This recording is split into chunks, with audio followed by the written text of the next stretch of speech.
વિસનગર તાલુકાના તરબ ગામે આજે સમસ્ત 24 ગામ ક્ષત્રિય ચૌહાણ તથા બારડ પરિવારનું ભવ્ય મહાસંમેલન યોજાયું. બનાસકાંઠા અને પાટણ બાદ હવે મહેસાણા જિલ્લામાં પણ ક્ષત્રિય ઠાકોર સમાજ દ્વારા સામાજિક સુધારણા માટે કડક બંધારણનો અમલ કરવાનો ઐતિહાસિક નિર્ણય લેવામાં આવ્યો છે. આ સંમેલનમાં મોટી સંખ્યામાં સામાજિક આગેવાનો અને ગ્રામજનો ઉપસ્થિત રહ્યા હતા. ગુજરાતમાં મોટી બહુમતી ધરાવતો ક્ષત્રિય ઠાકોર સમાજ છેલ્લા ઘણા સમયથી શિક્ષણ, વ્યસન મુક્તિ અને સામાજિક જાગૃતિ માટે કાર્યરત છે. સમાજના સ્વાર્ગી વિકાસ માટે ખોટા ખર્ચ અને વર્ષો જૂના કુરિવાજોને તિલાંજલિ આપવા માટે આ નવું બંધારણ ઘડવામાં આવ્યું છે. આગેવાનોએ સ્પષ્ટ કહ્યું હતું કે જે કોઈ પરિવાર સમાજ દ્વારા નક્કી કરાયેલા આ નિયમોનો ભંગ કરશે તેની સામે સામાજિક સ્તરે કડક કાર્યવાહી સમાજ બહાર મૂકવા સુધીની કરવામાં આવશે. બંધારણના મુદ્દા 5 છે તે સમાજ માટે ખૂબ મહત્વના હતા. પ્રસંગ, બાબરી, વરઘોડો કે મામેરાના સામૈયા જેવા કોઈ પણ સામાજિક પ્રસંગમાં ડીજે વગાડવા પર પ્રતિબંધ. લગ્ન પ્રસંગમાં માત્ર 3 જ ઘરેણાં આપવાની પ્રથા અમલી બનાવી ખોટા દેખાવ પર રોક લગાવાઈ છે. તેમજ મરણ પ્રસંગે તથા બિનજરૂરી ખર્ચ પર પાબંદી. સમાજમાં ચાલતી ઓઢામણા પ્રથાને સદંતર બંધ કરવાનો નિર્ણય. લગ્ન જીવનમાં છૂટાછેડાના કિસ્સાઓમાં જે પક્ષની ભૂલ હશે તેને સામાજિક નિયમ મુજબ દંડ ફટકારવામાં આવશે. નાના પ્રસંગોમાં તથા બિનજરૂરી ખર્ચ બંધ કરી તે નાણાંના શિક્ષણ અને સામાજિક પ્રગતિમાં વાપરવા અપીલ કરવામાં આવી.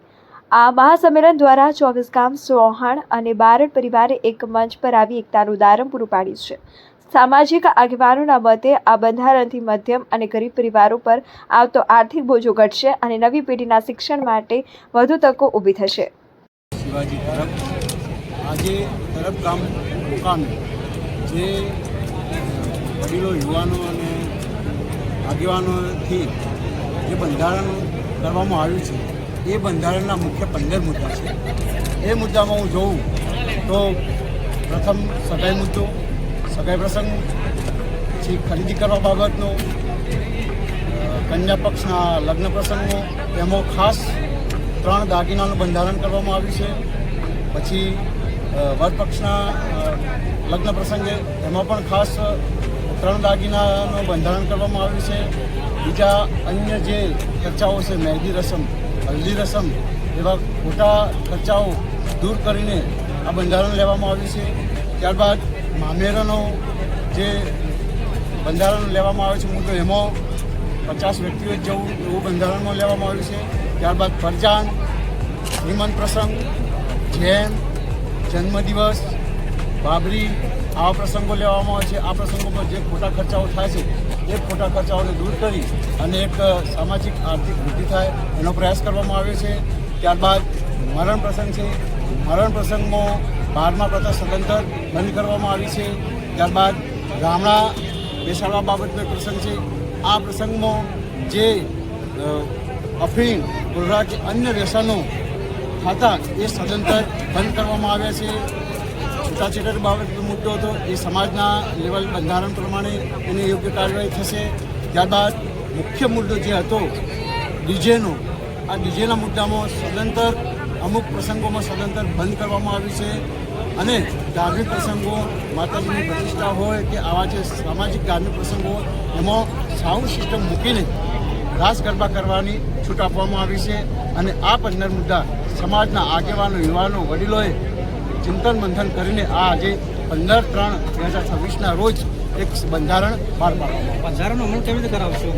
બંધારણનો અમલ દરેક ગામમાં અમે કમિટી બનાવીશું અને એ કમિટીને જવાબદારી આપીશું કે તમારા ગામમાં બંધારણનો અમલ થાય. અને જો કદાચ કોઈ એનો અચૂક અનાદર કરશે તો એ કમિટી અમને જાણ કરશે અને અમે 24 ગામની આખી કમિટી બનાવીશું અને એ કમિટી એ જેને અનાદર કર્યો છે એનો જવાબ લેવામાં આવશે.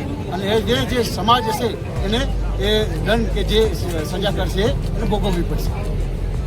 આપ શું સંદેશ આપશો સમાજને? આજે ચૌહાણ પરિવાર અને બારડ પરિવારના 24 પરિવાર તરફથી આજે તારીખ 15/3/2026ના રોજ સમગ્ર સમાજના સંતો, મહંતો અને સામાજિક, રાજકીય આગેવાનો અને બુદ્ધિજીવી આગેવાનો દ્વારા આજે સમાજમાં નવો અધ્યાયના ભાગરૂપે સમાજમાં નવી ક્રાંતિ આવે. શિક્ષણ, આર્થિક દ્રષ્ટિએ સમાજ પ્રગતિ થાય, સમાજમાં કુરિવાદી કામરૂપ થાય. આ તમામ મુદ્દાને ધ્યાનમાં રાખીને આજે સમાજના સંતો, મહંતોની હાજરીમાં બંધારણનું અમલવારી